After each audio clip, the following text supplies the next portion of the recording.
Okay, hitting record. Top of the morning to you, boys. Hello. We got some good stuff to talk to you about. Yeah.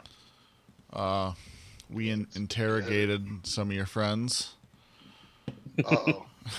Ha. Which, actually, if AJ Popovich listens to this, he's an asshole because he hasn't responded to me. I think he was at Atlanta. Oh, yeah. So I messaged him a few days ago, and he's like, yeah, message me Sunday morning.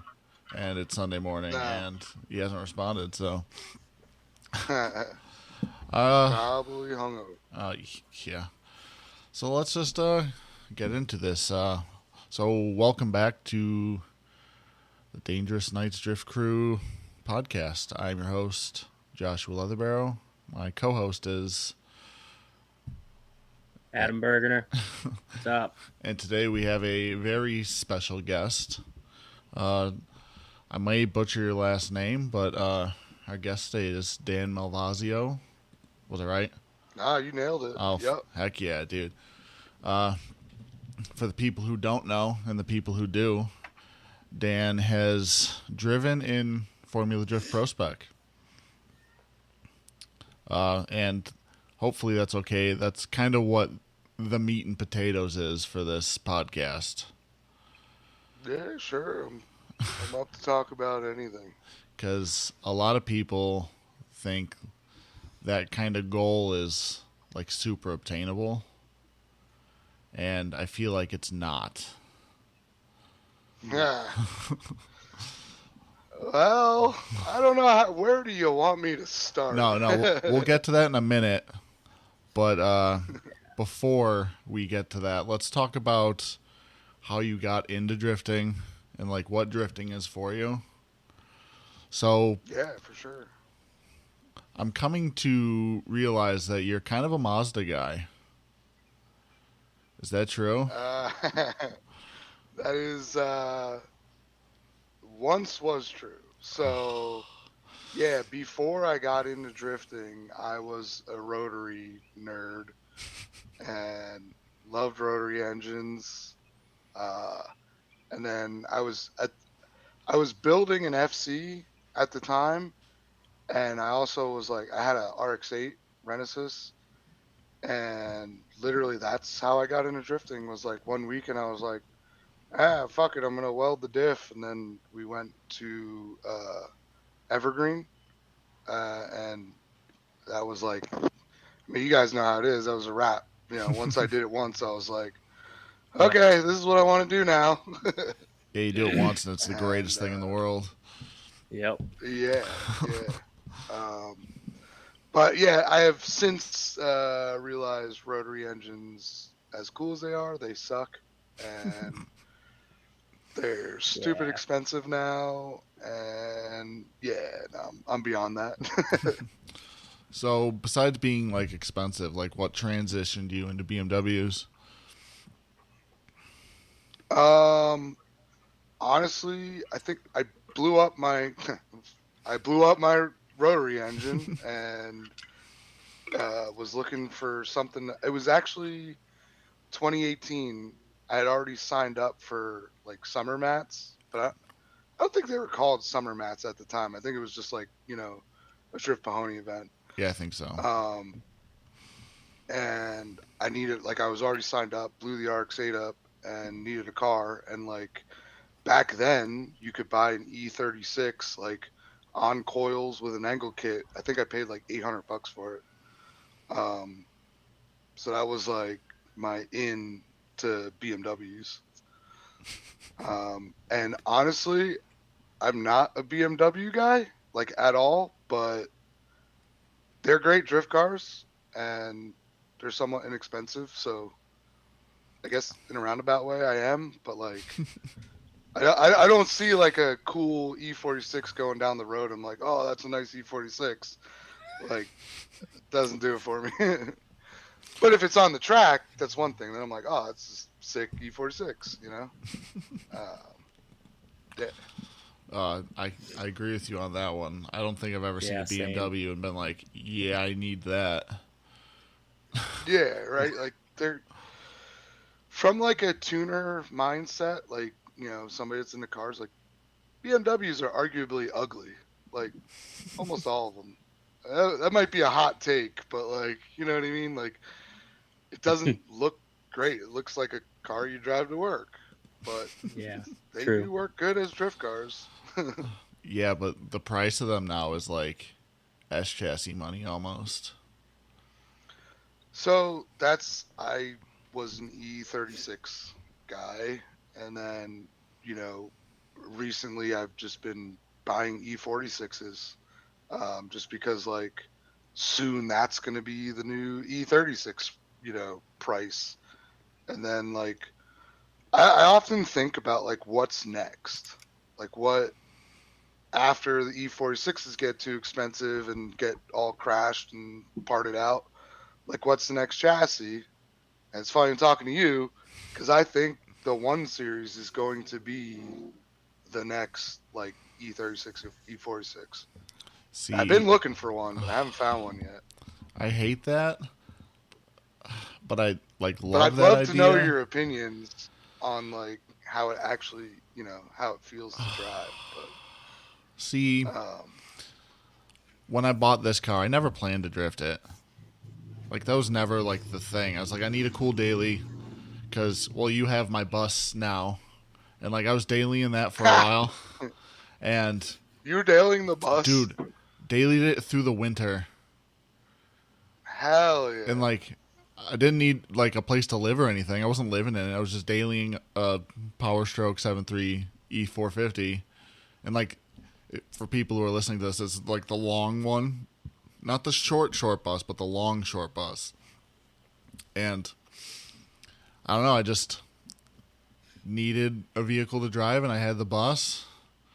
And you have it. It's kind of ugly looking, and It's I would. I don't know if you want to know the state of it now, Uh, but we'll get that in a second. I would like drive it to work, and this bus is so ugly that like my boss made me park it behind the building so nobody would see it. Yeah, and I needed a car, so I bought this BMW, and I was like, "This is cool. It's kind of fast. It's like 400 horsepower through an N54." And I don't know, I was drifting my Miata at Erie, and like I snapped the subframe in half, put the diff into the gas tank, and I was like, I kind of need a faster car right now, because the Miata you can only really put 15-inch wheels on, and like you're gonna 250 or 225, and like there's cars that are just like blowing my doors off now. Like I'll build this like pro-am car, and at the time there was like no support for it. Like Big Duck Club didn't come out with their like body panels, so I had this like S13 flared BMW because there was no other option. And I don't know. right. When I started it, there was like the HGK cars, like the E92s, and like the 1 Series Yeah. and the 3 Series are like What's that guy's name? Christoph. That's it. Yeah, Christoph Christoph Blues. Blues. Yeah, so like they're the same car. So I was like, if they got all these pro cars, like why can't my 1 Series just be the same thing? And so yeah, I put it together, and like these cars have almost no forward bite, and like that sucks. But like side bite's Yeah. pretty dope, and I don't know. I should have bought a different car. Well, I'm still looking. I do like the way they look though. See, yep. Like Same. they do Arguably, look probably better one of the than best ones. 46s. Yeah, Yeah. for sure. But I don't know. If we're going to cars that are gonna like take over, my thoughts it's got to be like the FRS. I think Yeah, it's one of them. we Yeah. I help run staff at Evergreen, Mm. and I help like do like the tech stuff. And I know our first event was like 2 or 3 weeks ago, and there was probably like 15, like FRS BRZ, that Yeah. whatever chassis that is. So it is becoming more prevalent at the drift tracks, I would say. You can get them pretty cheap still, so the price is pretty good on them usually. Yeah. I think they're incredibly ugly, though. Yeah, I don't love the look of them for sure. I'm a tall, fat guy, so I probably wouldn't even fit in one too well. Like, but I don't Yeah. know. So you're doing some grassroots events. What makes you transition to start doing pro am? Um, so I used to race motocross when I was younger, and like whenever I would like get to the line before the gate would drop, I was always like crazy nervous and like adrenaline pumping. And Evergreen did like a grassroots comp, like I guess we would call it like pre pro am, you know what I mean? Mm-hmm. And when I did that, like sitting on the line waiting to get, waved out, like I didn't feel nervous at all. And I was like, huh, like I wonder if I could do this. And then also like after I got waved out, like I was kind of like my mind went blank and I was just like so focused on driving that it was like it's kind of like a good feeling because like nothing else mattered in that moment. And pretty much like that same day, I was sitting in the bus on the couch in the back with my buddy Nick, and we were like, yeah, maybe we should like put a car together and go do some pro am. And I think at the time I was driving M52 turbo convertible, um, and then that winter was like when Erie announced like the first like official pro am. So yeah, we decided, screw it, we'll sign up, we'll do that. And then I know you probably remember, but I didn't have a car like Yeah. a week Yep. out from the first event. So basically, like we built an LS, put it in my vert, and like for some reason it was the only LS that didn't make more than 207 horsepower, and like we it was a 5.3 with like heads, cam, E85, long tube headers, a bunch of shit, and like it only made 207 horsepower, and like we took it to like two different tuners, and nobody could figure out like what was wrong with it. Like it had per like tuning, it had everything it needed. It had the air, it had the fuel, but like it just didn't make power. And 207 horsepower LS isn't gonna work. Mm-mm. So luckily, a buddy of mine let me borrow his car, and then I used it for the whole series, which is cool because I didn't have a car. It's a lot of trust to So put into I literally, somebody. I literally like homeless drove pro am. I mean, I did like buy parts for his car to like make it better than like when he let me borrow it. Like it was on like some shitty angle kit. Like I put SLR on it and then like upgraded the turbo for him. Like he had like an eBay turbo, but we put like a actual Borg Warner on it. And then I think I also put like fuel suspension on it. But yeah, that's pretty much how I got into it. It was literally like a whim, and it was like, oh, let's do this. And it's funny because that first round, which I believe you were at, um, Yeah. I don't think you did other ones that year. Maybe, maybe not. I don't Uh, know. I don't know if I'm scratching an open wound or no, anything, I but just I just have the worst luck in the world, so I probably didn't. but at that first round, I remember like I qualified. I actually, it's funny. I don't know if a lot of people know this, but I qualified 17th place, and it was like a top 16. And luckily, I forget the dude's name, but the dude that qualified 16th, like, didn't go through tech before qualifying, and like didn't have brake lights and shit. And then Scott was like, "Nah, dude, you're out." And then like I got in on like, you know what I mean, just some like shit luck. And then Dang. I was like, in the morning, I was like, "Oh man, competition driving sucks. This is stupid. Like, I qualified last. Like, I'm never gonna like. This is dumb. I'm not doing this again." But then, of course, like I got lucky and whatever, and I actually wound up like winning that event. And then that was like the best feeling in the world. So I like was like, "Oh, this is awesome now." So yeah, competition drifting is weird, So weird. which roller we can get roller into coaster. later. It's a roller coaster of It's emotions. when it works, it's the greatest thing in the world. But 90% of the other time, it fucking sucks. Like it's stupid.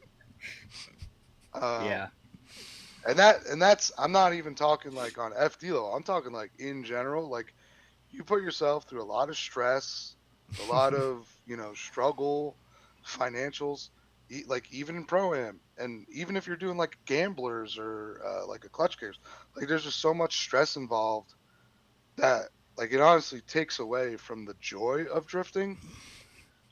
But the reason why people do it is because that high you get, even just from like winning a battle, is like it's it's like honestly like I have a daughter, so I would say it's the second best feeling in the world because obviously like I love my daughter, but like apart from me coming home from work and my daughter running up to me, winning a drift battle is like it's just such a good feeling. And yeah, that's why everybody chases this, that feeling. It's a drug. But hmm let me spoil it for everybody out there. You get that same feeling running doors with your homies. Don't let anybody tell you otherwise, It's true. It's very true. because we can get into that because I went from that to the full blown FD stuff, and now I'm back to grassroots, and Well, at least from my experience, let's get one's through better than the other. let's get through pro am first.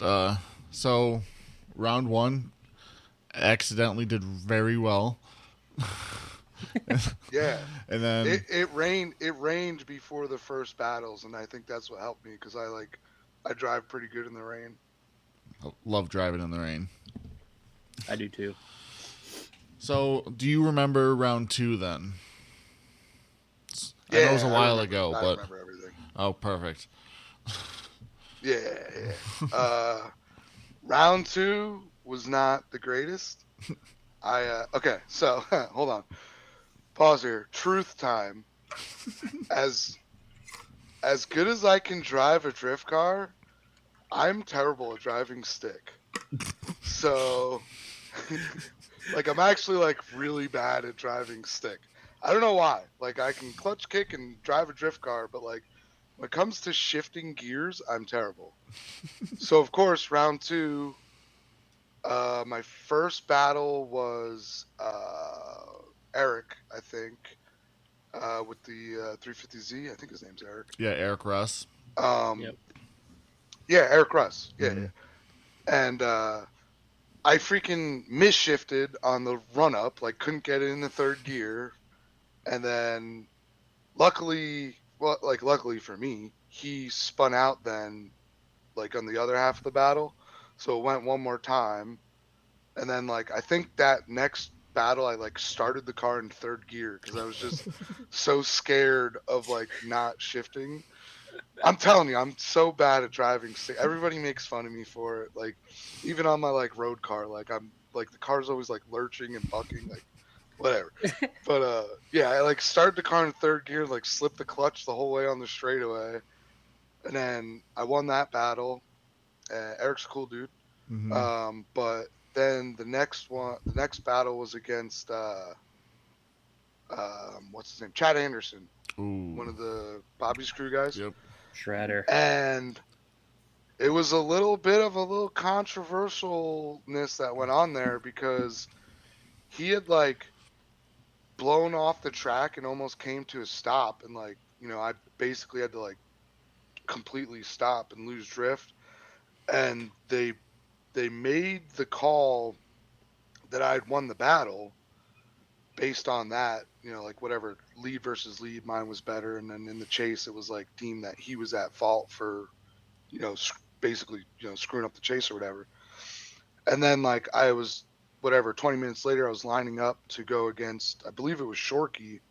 And we were like sitting on the line for like 40 minutes. And it's like, what the hell's going on? Well, apparently he protested it. And then for whatever reason, they decided to make us go again.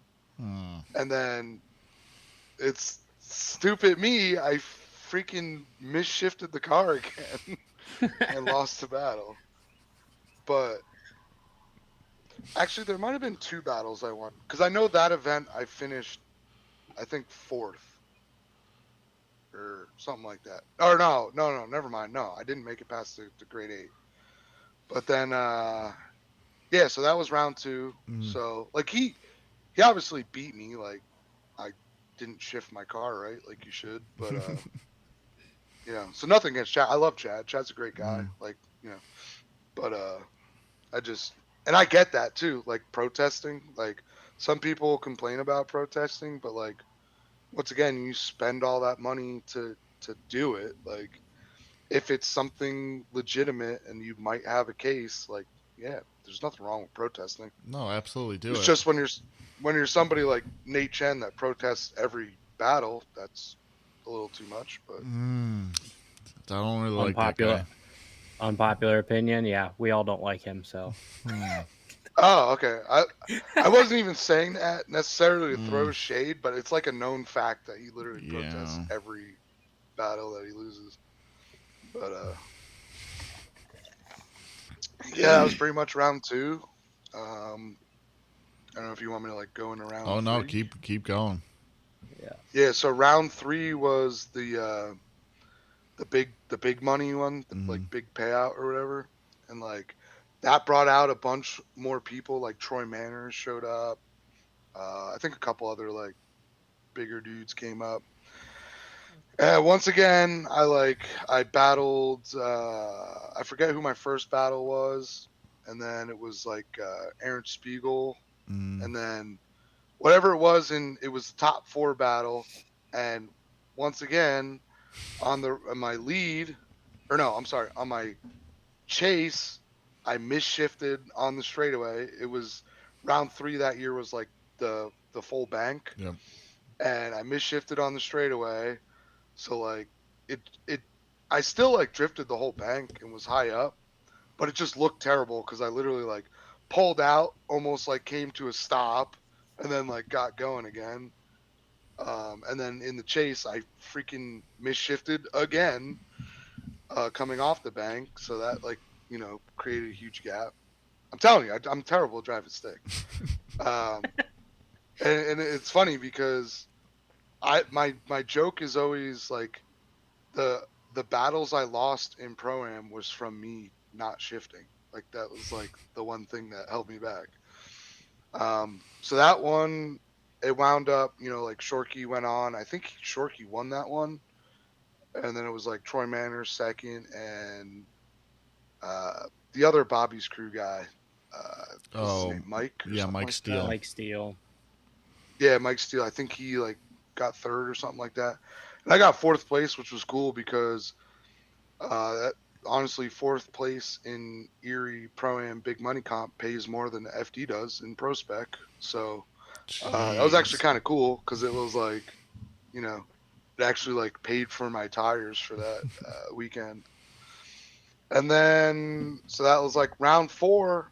Going into round 4 was pretty cool because it was like me, Shorkey, and Fred were all like real close in points. So it was kind of like a toss up. Like, like after qualifying, it was like, it's really anybody's, kind of game. And I think even Spiegel was like close to where like, if there was a crazy shakeup, even Spiegel could have like won the championship. And I remember I forget who my first battle was. It was, I feel bad because I'm bad with names. But he drives an LS 240 and it's red. Kevin Madden. Yeah, Kevin. That's Madden. it, Kevin Madden. Yeah. Sorry, Kevin. Terrible with names. But I like jokingly went up to him and we did some math and it was like something like if I won the first battle, I was guaranteed top 3. So I like went up to him and I was like, "Yo, man, I really want to do prospec. I'll give you $400 if you just spin out." And he was like, "Nah, man, you got to earn this." And I was like, "Yeah, I know, I'm just kidding." It was funny because that first battle was actually like some of the best battles of the day. Like we were like door to door. We went one more time. It was pretty sweet. Somehow I like edged out the win. And then I remember, so that was like top 16. And then going into the grade 8, I was like literally getting my helmet on, getting set up. And Shorky came up to me and he was like, "Yo, man, congrats." And I was like, we had done the math too. And I was like, "Yeah, man, we both got a pro license." Because that year it was like top 3 got a pro Yep. license. And he goes, "No, you won the championship." I'm like, "What? What do you mean?" I was like, "We're still going." And he goes, "Nah, my handbrake broke and I just lost in the top 16." He's like, "We did the math. Like, you just won the championship." And I was like, "What?" And then he was like, "Quick, come to my trailer." And they showed me, like, they did all the math and, like, that was it. So that's, like, the greatest feeling in competition drifting when you know, like, you're good to Yeah. go. And then, of course, you drive better Oh yeah. than you ever did before because all the stress is gone and, like, now you're just out partying. And then Yeah. I went on to, like, win that event too, which was pretty cool Nuts. because it was, like, a rematch against Chad Anderson. Mm. And I got him without, so that was kind of like, grudge match from round 2. And then the final battle was me and Tom Perner, but Perner had like crashed the Mustang earlier in the day and switched over to the blue car, Mm. which like hot take, at least that event he drove better in that car than he did in the Mustang. Um, but that was cool, like running with him in the finals, and then yeah, then that was it. Like whatever, partied, celebrated, and that was pro am. Pro am is fun. I like pro am. You can do pro am relatively. I mean, for me, it was like really cheap because I didn't have a car. I just bought tires, and I I even used dude, that whole program was borrowed. It was a borrowed Jeez. car. It was a borrowed truck. It was a borrowed trailer. I literally like bought tires and fuel and like hotel rooms for like me and my buddies, and then that was it. So I did pro am probably as cheap as you could, Yeah. not like purposefully, but like thankfully, shout out to my boys, especially Lorenzo, that let me drive his car because like if it wasn't for him, I would not have made it to that year pro am. Now, does he still have that Which was car? cool. The car is still around. So Mm. Brendan Ferrier, he drives at Erie from time to time. He has it now, so That's it's cool to still see. around. I wanted to buy the car, but he didn't sell it to me because to me it had like emotional attachment. You know Yeah. what I mean? And I had told him, I was like, "Dude, if you ever want to sell that car, please make sure I'm the first one to know." And he didn't let me know, but I can't be mad at him. I love him. He's a great guy. Um, yeah, so that was pro am. So, were you always planning to go to pro spec after you did pro am if you had the chance to? Like, was that in the cards always? Yes, and then reality struck, and I was like, I don't have money. So I'm not. I'm like the farthest from rich. I'm a redneck, and like I make I make a decent living for like surviving. But as far as like doing extra stuff, like I don't know, I'm not I'm not broke, but like you know what I mean. I'm not Yeah. like rich. You know what I mean. So it was like I started. We started like making like spreadsheets to like try and calculate out. Okay, like if I were to build an LS car, how much would that cost? If I were to build like an M50 turbo car, how much would that cost? Would the LS be like NA with nitrous, or would it be a supercharger or a procharger or turbo? And like all these builds were like way more than I was even close to having money for. Mm-hmm. And luckily, somebody crashed into my garage. Like my garage is like pretty close to like a curve in a road, and somebody crashed into my garage, and I got like a pretty decent like insurance check to get it fixed. And let's just say the repairs were made cheap, and I pocketed like all that money. So that kind of opened up the opportunity then, where it was like, okay, now there's some money to build a pro car. And once that was the case, it was like, yeah, I want to do this.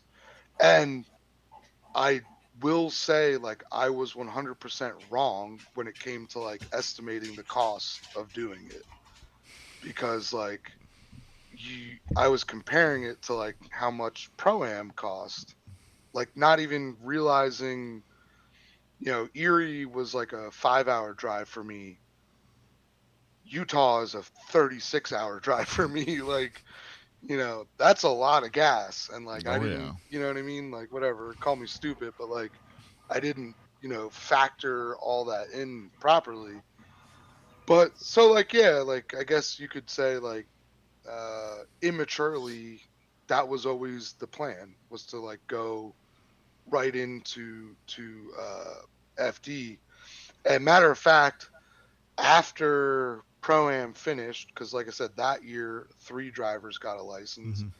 Like I remember talking to Fred, and we both said like taking a year off to build a car, like that's what I want to do. But that year, FD actually made a rule change where your license was only good for 1 year. Ooh. So you pretty much had to like roll right into it, or else like, you're not doing it. So luckily, that's what I did. And yeah. Now, I don't know if you're allowed to talk about this, but what are just the sign up costs to sign up for a prospec? I never signed an NDA, so well, actually there was one, but related to the actual series. So I'll be blunt. I don't know if this is gonna like break the internet or whatever if this gets out, but here it is. So the first year that I did FD is 2,700 for the year, which isn't terrible, right? No, no. Um, but what makes it expensive is every person you have with you needs what they call a hard card, and that's including like the spotter and like if you bring a photographer with you. And each one of those passes is $550. Oh. So that's like a thing people don't realize. Like when you see like the RTR crew and there's like 30 people there, do 30 times 500. That's $15,000 just to have their crew there. Now RTR is like, big company, they got that money. But then think about like somebody like me who I brought 4, well, let me count. 1, 2, 3, 4. No, I brought 5 people with me. So that's another $2,500 in hard cards. Now, to stick up for FD a little bit, and I can get into all this kind of like technical stuff later, but when you do that, you actually become an employee of FD. So, like that $550 also covers like if you're working on the car and like let's say like a jack falls and you break your arm, you're covered under Formula Drift insurance. You know what I mean? Mm-hmm. I did not So know I that. could from a business perspective, okay, you're paying that $550, but you're also kind of like buying insurance for the year. like if you're a photographer and you're standing on the side of the track and a rock gets flung up and hits you in the face, that could be a $20,000 medical bill. Yeah. Your hard card is covers that with insurance. So that's as far as like signups and registrations is like the 2,700, then the hard cards, and then I'm trying to think if there's anything extra. No, I think that was pretty much it. There's a couple like different services that you have to like sign up for that like handles like because when you're when you're an FD driver, you have so many passes for spectators that you can like give away, and that's all run through like a third party thing. And that was probably like $10 or something for the year. Oh, that's not bad. Yeah, that was like nothing. But yeah, honestly, I was kind of surprised that it was. I thought it would be a lot more to register, to be honest. But we can get into the math on that too in a little bit. What it costs to enter versus what they pay out.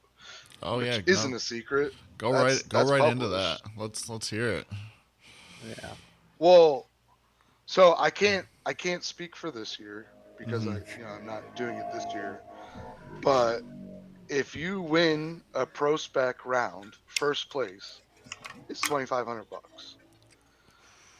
So what that means is this year's Lake Erie Pro-Am has a higher purse than freaking Formula Drift, which is crazy.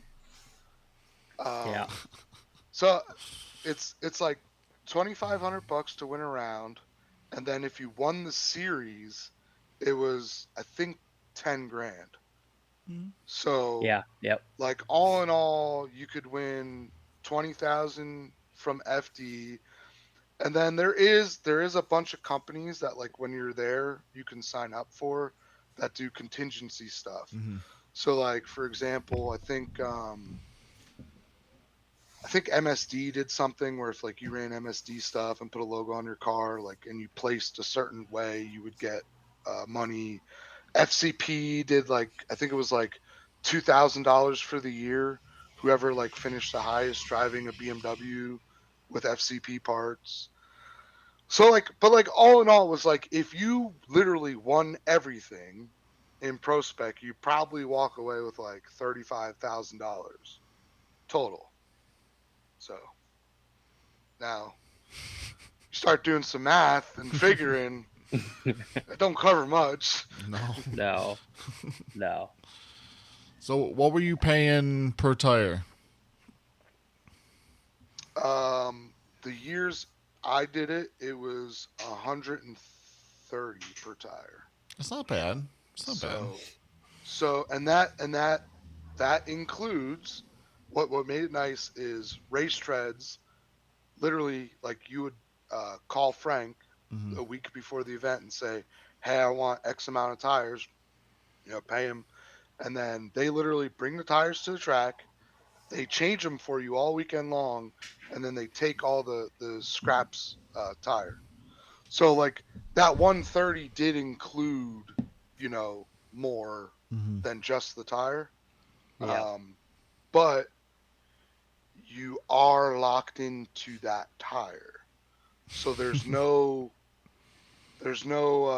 availability of like tire sponsors because like you have to run that tire, which I kind of disagree with because I thought the whole idea of prospec was to make it like cheaper to compete, and I feel like having it open to different tire manufacturers would open up the opportunity for people to seek partnership, and tires is like one of the highest costs of drifting. So being able to cut down, and of course race treads at 130 tires. I don't even know what those things cost new, but I assume it's a better deal than what they cost new. It's the GT radial, right? Yeah, Champiro SX2. Oh, they list them on their website for like 200 a tire. Okay, so I mean, you're getting a little bit of a deal. I mean, those tires are fantastic. They have so much grip. Like they're really good tires. I'm not saying that because I'm paid to say that. Trust me, I'm not. But they're really good tires. The only thing that sucks is like when you're making a decent amount of tires, like or power, you can only get 2 laps out of them.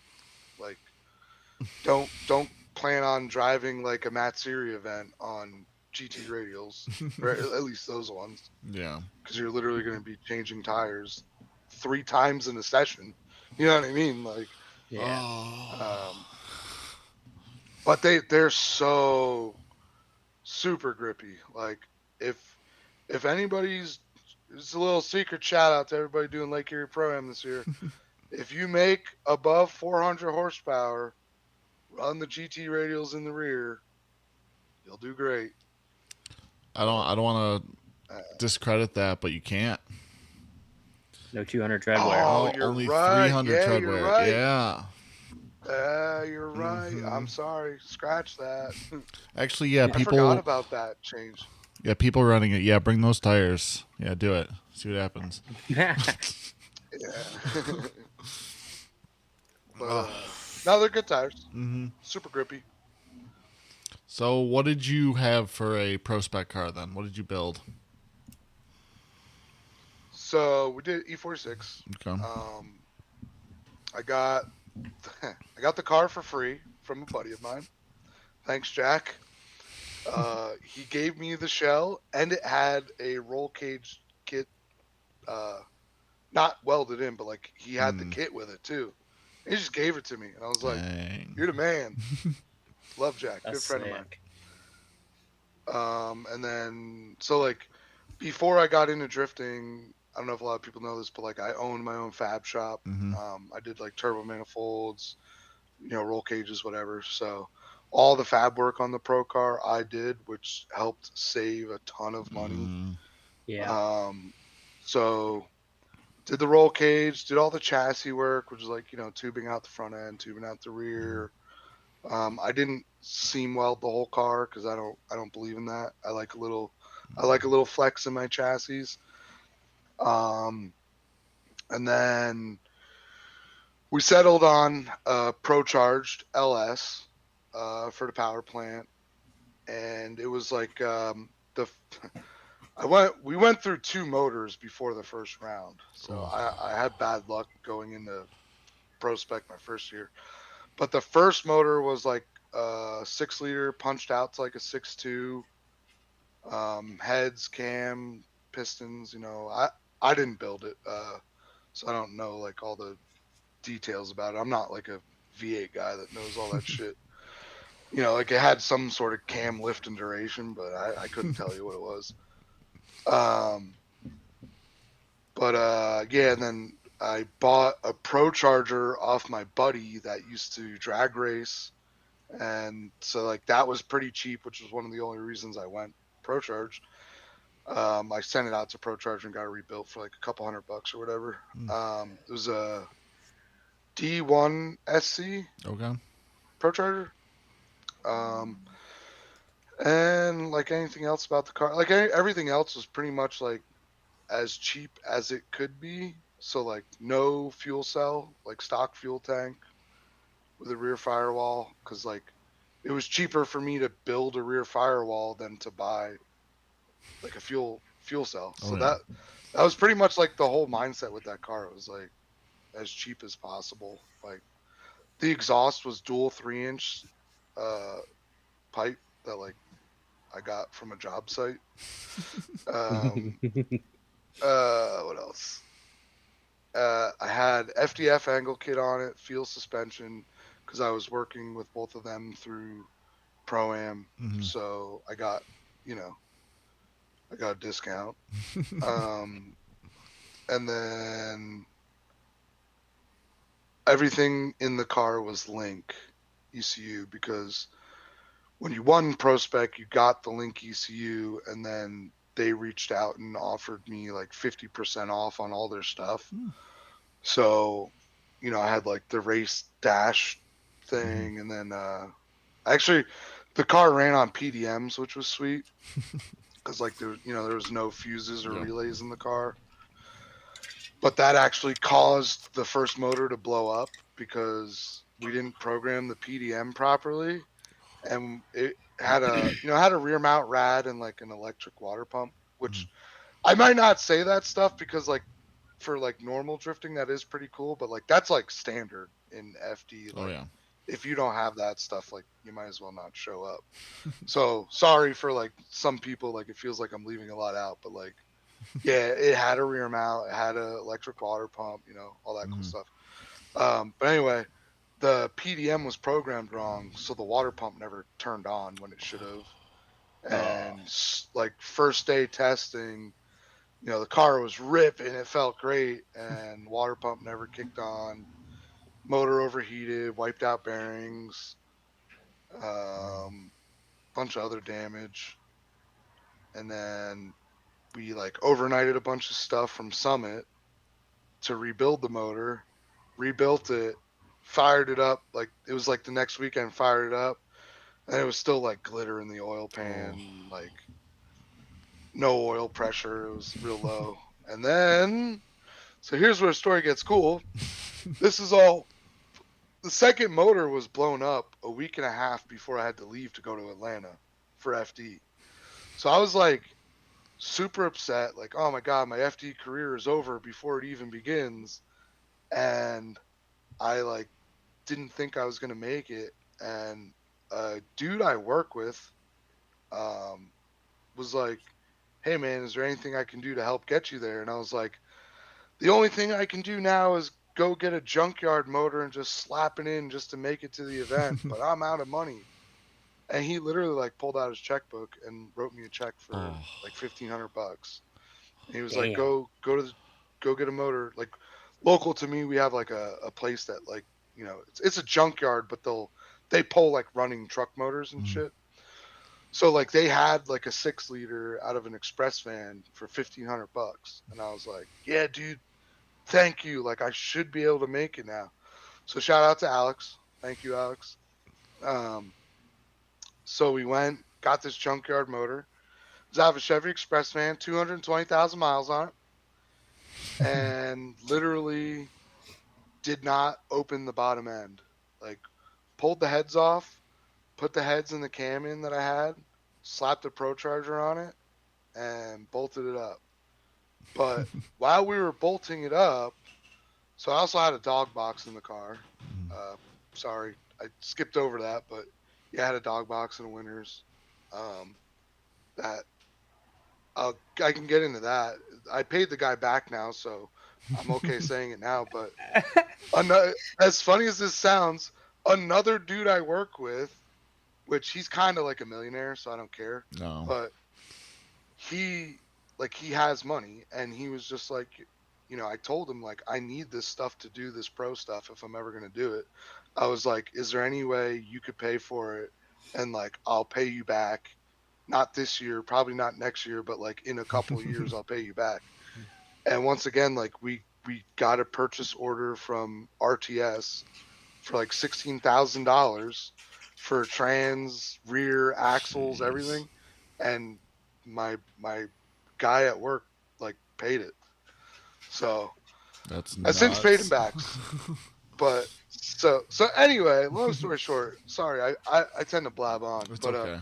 when we were bolting the transmission to the motor, like it bottomed out before the flanges touched. And we were like, huh, what's going on here? And we looked into it, and whatever, we're learning how to build a pro car. Apparently, when you get a dog box transmission, you have to measure the input shaft every time and space it out based on that. And because they ship it with a spacer, but it might not necessarily be the right spacer. Maybe that's common knowledge, but it wasn't for me.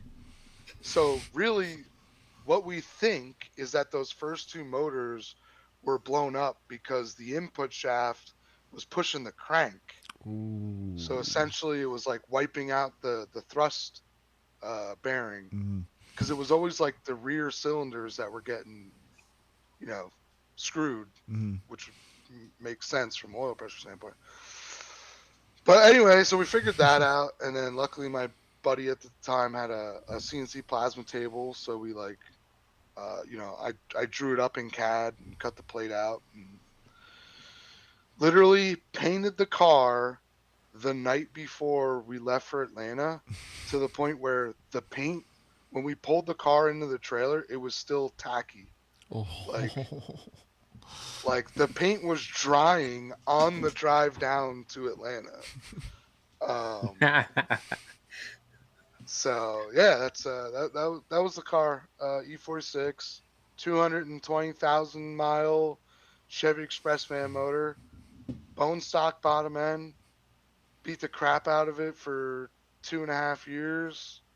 Still runs. Dang. I did since sell that car, to get out of debt from doing FD. But the guy that bought it, Reese Conklin, he actually did like a full Pro-Am series in it. I did not realize that was that car. Yeah. That's cool. Yep. Yeah, shoutouts to Reese. I mean, they got a smoking deal, and it helped get me out of my debt from doing FD. So, pretty cool. Yeah, Super cool. That's awesome. So the moral of the story is, I showed up to round 1, Atlanta, out of money. Like that was it. Everything, because of the 2 motors blowing up and everything I had budgeted to like make it through the year, gone before I even showed up to round 1. So yeah, that was that's a rough start. Shitty. Yeah. Damn. And then my first year in FD was garbage, which I guess is a pretty common thing, which makes sense because there's so much that like goes on behind the scenes that you don't see on a live stream, that like you have to learn. Like you have to be certain places at certain times.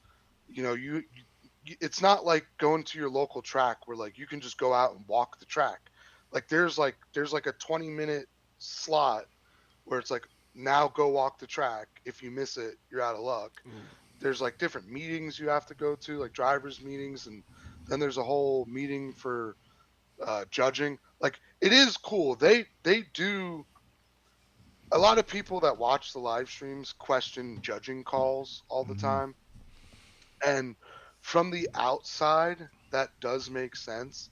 And I'm going to stick up for the judges here, even though I've gotten screwed in the past. But there is a whole like presentation that's like an hour long before you drive, where they literally like show you either like a run from last year or like a CGI thing, where it shows you like, we want your cars here, we want your cars here, you need to be on throttle here. If you're off throttle there, that's a deduction. So they it's very like intricate, like how they go through it. And even that was like a surprise, going from Pro-Am to Pro. Like, nothing against like Scott Petty and the gang, but like the zones in Pro-Am, it's kind of like, whose line is it anyway? Like they're fucking squiggly, and like they're not like art. Like in FD, they have like pins like in the grass and stuff, and they actually like string it and like, trace arcs, and they have like templates. Like I don't know if I'm making sense, but like the inner clips, they have templates that they lay on like the apron of the track and then paint the lines. So like every time it's exactly the same. You know what I'm saying? Oh yeah. So they definitely like tell you where to be. But I guess, sorry, I'm rambling on, but the whole point I'm getting at is like, one of the things that people don't realize going into FD is there's so much stress and stuff that comes along with going to a round that isn't even driving related. And like everybody's first year in FD, like you're getting used to all of that shit. You know what I mean? Right. And like, you know what? I'm going to do this right now. Hot take. Alan Boss. He's kind of under fire right now for his performance. Definitely. Last weekend. Which, I'll be honest. Sorry, Al. It was a little sloppy. Clean it up. But what what people don't realize is everybody compares themselves to driving FD. So like people will think like, oh, I shred at my local track and we run doors all day long. But and I'll be 100% honest. I was the same way. I was like, FD drivers suck. Like, how do you make mistakes? But the difference is you turn 400 laps a year on your local track. Yep. I'm just throwing a number out there. You Mhm. show up to FD, you literally, if you get 3 practice runs before your battle, that's a good amount of practice. So Yeah. it is stupid. Practices are an hour and a half long with fucking 40 drivers. And then Yep. it's not like a grassroots event where if somebody hits a cone, whatever. No, if somebody moves a cone an inch, driving stops, they drive out there, they reposition the marker, and it's like, dude, it's literally like I'm saying, if you get more than 3 practice runs in during a practice session, that's like good. So Yep. now think about the first time you drove whatever track you drive at your local thing. Think about what your third lap was like or your fourth lap Oh. was like. Oh. Was it perfect? You know what I No. mean? Like Yeah. that's the whatever, the behind the scenes of FD people don't see. Like my first year at Atlanta, somehow by the grace of God I qualified because I had my Ackerman plates in backwards on my car. So I had like my lead tire only had 52 degrees of angle, but my chase tire was at 85 degrees. But I was also having overheating issues. So prior to me going out for qualifying, which at that time it was like the normal single run Mhm. qualifying, not the new seating bracket stuff. But I did one practice run Ooh. at freaking Road Atlanta. And then now you're on the live stream. There's a crowd of people out there. You know what I mean? Like, there's thousands of people watching online. And it's like, all right, go do 100-point run. Like, yeah, good luck. Like, you know what I Mhm. mean? Like, it's tough. So the more people do FD, the easier it gets, if that makes sense. Because, like, my second year showing up at Atlanta, I knew, like, the points, I knew the zones.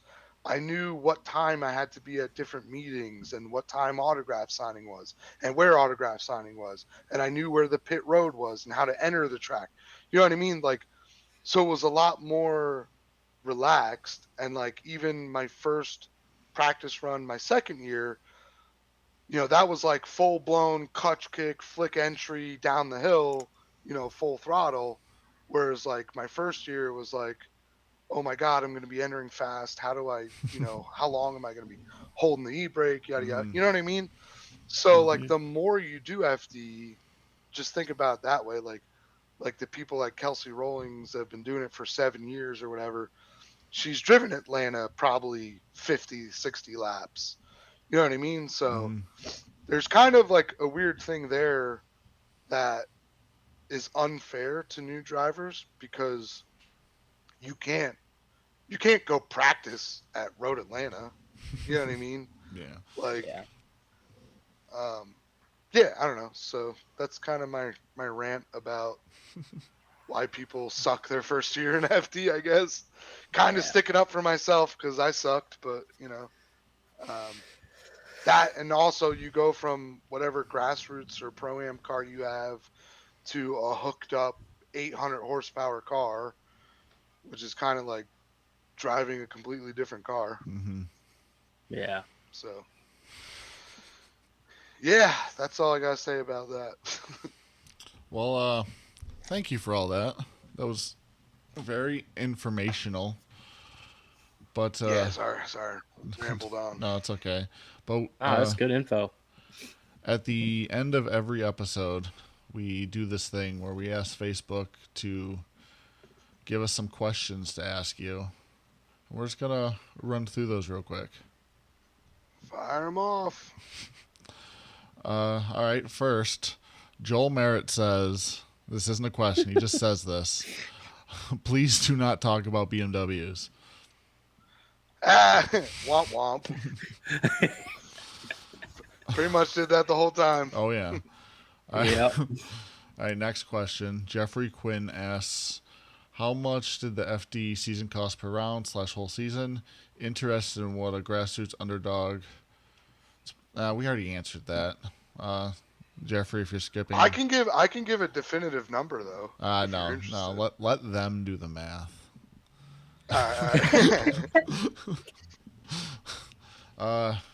Andrew Shorkey asks, "Was all the time, money, and effort worth it?" Yes. In hindsight, yes. Because I will say, like, the memories of doing it is pretty awesome. And, like, the fact that, like, when you're at an FD event, you feel like a rock star. Because, like, you're one of 80 drivers in the world that made it there, Mm-hmm. which is Yeah. cool. But then you go to work on Monday and you feel like a piece of shit. But yeah, Shorkey, do it. Come on. All right. Eric Russ asks, "Will he return to try again, or are you out for good?" He misses you.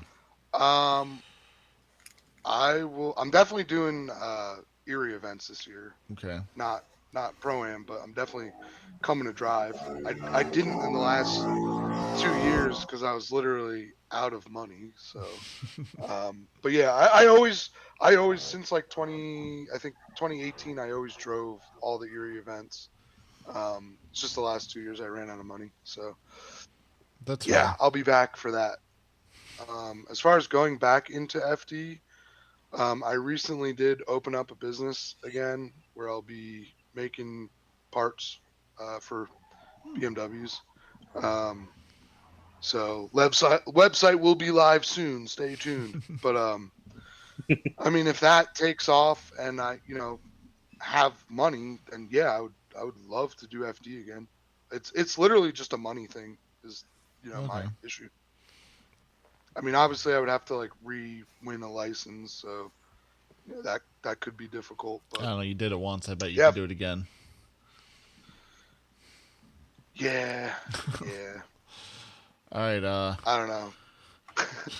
Bryce Lucarelli asks, "Where do you want drifting to take you, and what are your end goals?"